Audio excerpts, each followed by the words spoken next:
comigo dar continuidade no nosso devocional hoje, um pouquinho mais tarde, né? Porque, enfim, um hábito se faz com 150 dias, com 90 dias. E hoje eu me atrasei um pouco. Eu me atraso, preciso agilizar aqui as coisas para vir pra cá. Mas eu agradeço a honra da sua presença aqui comigo. Muito obrigada. Que bom que você está aqui. Que bom que você quer se alimentar da palavra. Que não seja eu, mas que seja ele. Que não seja a minha palavra, mas a dele. Que eu seja apenas o instrumento. A gente segue aqui com os Salmos 13, nos 150 dias com os Salmos. E se você tá me acompanhando já desde o Salmos 1, já deixa aqui, ó, um livrinho desenhado, porque é a nossa imagem-chave, né? Hashtag 150 dias com Salmos. Como eu falei, esses encontros, esse nosso momento, não é para todo mundo. O Senhor me chama para que eu venha falar das boas novas, porque sempre tem alguém que está precisando de alguma palavra, de algum momento, alguém que está precisando ouvir dele, né? Como várias vezes, muitas vezes eu também preciso me alimentar dele. E começar o dia meditando na palavra dele, claro que ele já começou faz tempo, mas começar o dia ouvindo ele, entendendo o que ele quer para nossa vida, fica mais fácil de prosseguir nesse desafio diário que a gente tem todos os dias, né?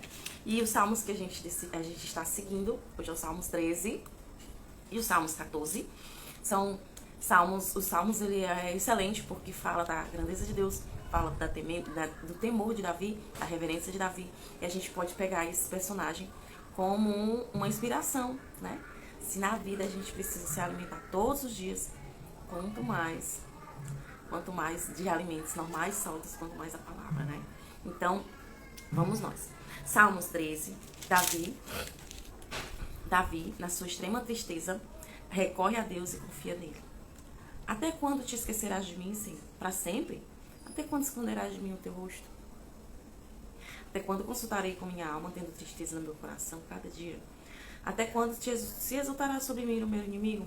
Atende-me, ouve-me, ó Senhor, meu Deus, ilumina os meus olhos para que eu não adormeça na morte, para que meu inimigo não diga prevaleci contra ele, e os meus adversários não se alegrem, vindo eu a vacilar. Mas eu confio na tua benignidade. Na tua salvação se alegrará o meu coração, cantarei ao Senhor, porquanto me tem feito muito bem. Ou seja, Davi sabia que mesmo, independente do que ele já estivesse passando e o que já tivesse acontecido na vida dele, assim mesmo Davi não se esquecia da bondade, da grandeza, da misericórdia de Deus. Que apesar do que ele estava vivendo, apesar do que Davi estava vivendo em Salmos 13, ainda assim ele confiava na grandeza de Deus, ele confiava no Deus dele, confiava na bondade dele, que esse dia, né, excediu o nosso entendimento. Então, em Salmos 13 fala do pedido de socorro de Davi e fala também sobre ele saber da grandeza do Senhor. E aqui ele fala, cantarei ao Senhor porquanto me tem feito muito bem. Né? Então, os olhos do Senhor não estão fechados, os ouvidos dele não estão tampados, a mão dele não está escondida. Aquele que busca ele sinceramente. Na verdade, o Senhor ele se permite ser encontrado. Por isso que a gente está indo agora já para o Salmos 14, porque a gente tem várias palavras, passagens na Bíblia, que o Senhor ele está disponível, né? Bom dia, Rosângela, seja bem-vinda. Espero que seja edificante para você. Então, o Davi, ele entendia que o Senhor, ele era bom, independente do que ele fizesse, independente do que... O Senhor, ele não nega a sua bondade, não nega a sua grandeza, apesar de quem somos, apesar de como somos.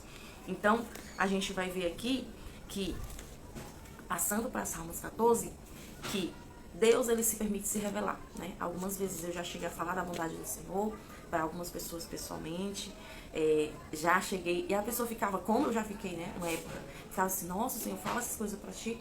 Aí se fala através dos stories, assim, se a gente estiver atento, ele vai falar. Através dos stories, às vezes através de uma palavra, às vezes através do louvor, que eu amo louvores, aí um louvor no meu ouvido, né? Quando ele quer falar algo, através de uma situação. E isso não me faz especial, não sou especial. É porque o Senhor, ele se faz revelar àqueles que buscam a ele. Conforme a gente busca, a gente acaba tendo mais dele, né? Então, da mesma forma, a nossa vida hoje, o que a gente olha, o que a gente escuta, o que a gente fala, tudo isso a gente está dando atenção a algo. Tudo que a gente foca se expande. Se eu foco na pobreza, se eu foco no problema, se eu foco em Deus, ele vai ser misericordioso para nos atender, para nos entender também, né? E vai se revelar, porque ele não habita, nós somos o templo, né? Nós somos o templo e decidimos o que vai viver dentro da gente. Se é a nossa carne, se é a nossa vontade, se é o nosso querer, se é a vontade do Senhor, se é o que o inimigo nos lança. Então o Senhor, ele não habita em nós templo, nós somos templo dele, originalmente somos templo dele. Ele não habita onde há sujeira. O que é a sujeira? A desobediência a ele. O que é a sujeira? A gente dá mais querer, mais vontade, atender mais a vontade do nosso eu e a vontade do inimigo. Então aqui em Salmos 14, Davi, ele fala: disse o necio no coração, não a Deus. Tem corrompido, fazendo-se abomináveis as suas obras, não há ninguém que faça o bem. O Senhor olhou desde os céus para os filhos dos homens para ver se há algum que tivesse entendimento e buscasse a Deus. Desviaram-se todos e justamente se fizeram imundos. Não há quem faça o bem, não há nenhum sequer. Por isso que a gente deve ter tranquilidade, que a gente não precisa ser perfeito, a gente não precisa ser o super-homem e a super-mulher para agradar a Deus. Somos falhos, somos falíveis, somos suscetíveis ao erro e tá tudo bem. Né? Mas o que é que Deus quer? Ele quer a sinceridade, ele quer a obediência. Mas se porventura a gente não conseguir obedecer, a gente tem o Senhor Jesus, tem o Espírito Santo para poder traduzir pra gente, e tem o Jesus para ser o nosso advogado. Foi ele que conseguiu pra gente ali o livre acesso a Deus, que não tínhamos, tá? Então, o Senhor em Romanos,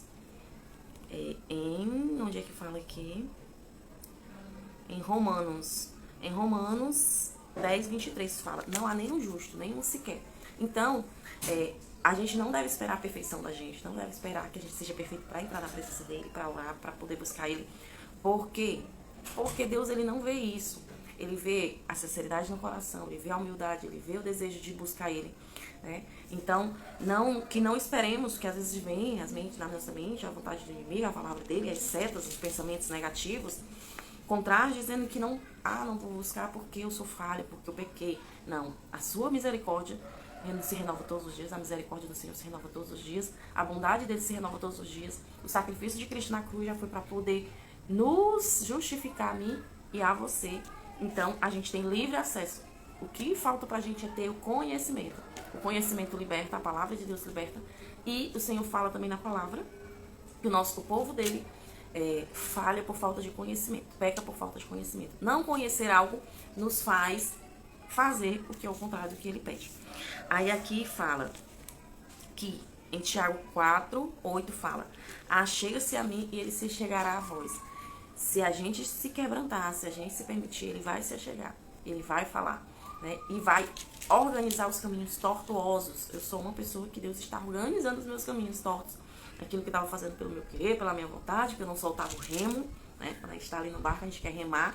Mas o Senhor me puxou para dizer: Alexandra, você tem que soltar esse remo, porque eu sou o dono da vida, eu sou o dono de tudo, eu sou o dono do barco, eu sou o dono do mar, sou seu dono. E você pode ficar tranquila, porque eu vou lhe dizer o que você tem que fazer. E remar sozinha só vai cansar os seus braços, né?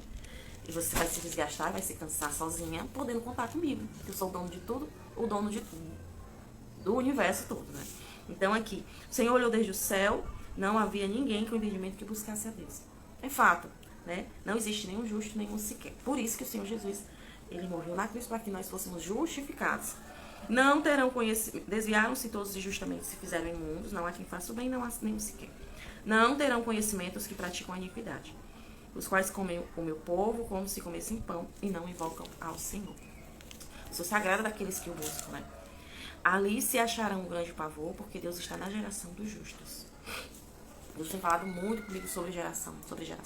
Ainda estou em processo de clareamento, mas existe uma tese sobre a teoria, sobre a geração, né? A maldição hereditária e maldição não hereditária. Eu acreditava muito na maldição hereditária, mas o Senhor me clarificou a respeito da maldição da cultura hereditária, né? O ambiente hereditário. Então, tudo isso ele pode ser quebrado, né? Ah, Alexandra, porque meu pai era assim, minha mãe era assim, minha tia era assim, a minha família tem um histórico disso. Isso pode ser quebrado em nome de Jesus. Seja prostituição, seja mentira, seja puxado para drogas, seja o que for. As nossas decisões, elas podem sim quebrar qualquer tipo de maldição que a gente possa entender como hereditária, mas que não é uma cultura enraizada, mas que a gente pode quebrar. Mas o Senhor está na geração dos justos, né? A maldição em cima da desobediência, ela vai até a terceira geração por causa dessa cultura. Mas a obediência também, ela abençoa até a terceira geração, né? o que é, Alexandra, o que é que nós estamos fazendo para que a nossa geração seja impactada com o poder, o cuidado, a grandeza dele, né? Nós podemos ser a quebra, nós podemos ser a primeira geração a sentir as bênçãos do Senhor, se você não tem sentido isso ainda, para que receber as bênçãos do Senhor através dos nossos filhos, através dos nossos netos. Então a palavra fala que o Senhor abençoa até 1000 gerações aquele que busca Ele, que adora Ele. Por quê, né? Porque Ele sabe o que é bom pra gente, o que é perfeito, o que é agradável pra gente. E a gente, quando tá trilhando naquilo que Ele direciona, a gente tem pensamentos melhores, tem atitudes diferentes e tem resultados diferentes. Isso é ter sabedoria, né? Sabedoria é fazer aquilo que é direcionado, né, de forma sábia, e aí ter resultados positivos, né? Então, a colheita ela é unânime, é neutra. Colheu, mas se você regou maçã, se você regou limão, se você tá ali plantando, mexendo na terra, seja qual for a fruta, a uva, não tem como ela dar outra fruta, né? Então é a lógica. Então, quanto mais a gente busca, quanto mais a gente se permite, mais a gente consegue ter de colheita nas nossas atitudes. Eu posso dizer por experiência própria, que eu passei muitos anos como uma religiosa, muitos anos sem conhecer Deus de perto, né, que era só através da Bíblia, mas eu não absorvi como deveria para a minha vida. E tive muitos erros e falhas, e o Senhor tem organizado o meu caminho. E eu tenho percebido as bênçãos dele através das minhas decisões, né, em cima do que ele quer, porque ele requer de nós a obediência, né, a dependência. E que ele não nos fez para ser independentes, para depender da força do nosso braço, mas para depender dele, porque assim os nossos resultados serão sempre positivos, sempre bacanas. Aí aqui em Salmos 14, 6, vós envergonhais o conselho dos pobres, porquanto o Senhor é o nosso refúgio. Gente, quem tá acompanhando aqui comigo, quem tá aqui acompanhando comigo diz eu, né? É isso mesmo. Raquel, Rosângela, Gleice. É isso mesmo. Então, quem tá aqui comigo desde o Salmos 1, vê que Davi fala direto que o Senhor é o nosso refúgio. Então, você pode trazer isso pra sua vida. Eu posso trazer isso pra minha vida também, né? Que o Senhor é o nosso refúgio. Recite isso, absorva isso, pegue isso pra sua vida. Tá passando por um problema, tá passando por uma situação, não tá conseguindo resolver sozinha. Um refúgio, que é um refúgio, uma proteção, né? O Senhor é o meu refúgio, né? Ele é minha fortaleza. Aí, ou se de Sião tiver já vindo a redenção de Israel, quando o Senhor fizer voltar dos cativos do seu povo, se regozijará Jacó e se alegrará Israel. Ou seja, o que é uma pessoa cativa, é aquela pessoa que estava presa, aprisionada, né? O Senhor, ele traz isso pra gente, ele traz pra nós a liberdade. Nós temos o livre acesso. Não foi para prisões que ele nos trouxe para a liberdade. O que tem te aprisionado nesse momento? O que tem te aprisionado hoje? O que tem te impedido de avançar, de subir, de crescer, de voar alto, né? O que tem sido? Já se perguntou isso hoje? Seja o que for, lança ele, coloca nos pés dele, entrega a ele, para que ele consiga te ajudar, te direcionar a ter melhores decisões, ter melhores resultados em cima daquilo que você está precisando. Eu agradeço de coração vocês que estão comigo aqui, que vêm rever qual é o devocional de hoje. Volto a dizer, essa palavra não é pra mim, é também pra mim, né? Porque eu recebo quando a gente fala, nosso ouvido é o primeiro a escutar. Também é pra mim, né? Mas essa palavra não é da Alexandra, é do Senhor. Ele me chama para que eu venha falar da bondade e da grandeza dele, do que ele fez na minha vida e que está acessível para que você também tenha paz, regozijo, alegria, bonança, tranquilidade de alma que eu não tinha, né? Tranquilidade de espírito. Está tudo disponível para você também, basta que você acesse, né? Basta que você se aposse. Já está disponível, basta que você se aposse, tá bom? Volto a dizer, essa palavra não é para todo mundo, essa palavra é para quem está precisando. E eu sei que com certeza ela vai ser uma pontinha para alguém que está precisando ter um dia maravilhoso hoje, tá bom? Tenha um bom dia, que seu dia seja maravilhoso, que esse hoje dia 26 de outubro seja um dia único. Um dia único. Lançar ele e ele cuida da gente, tá bom? Obrigada pela sua companhia mais uma vez e até a próxima!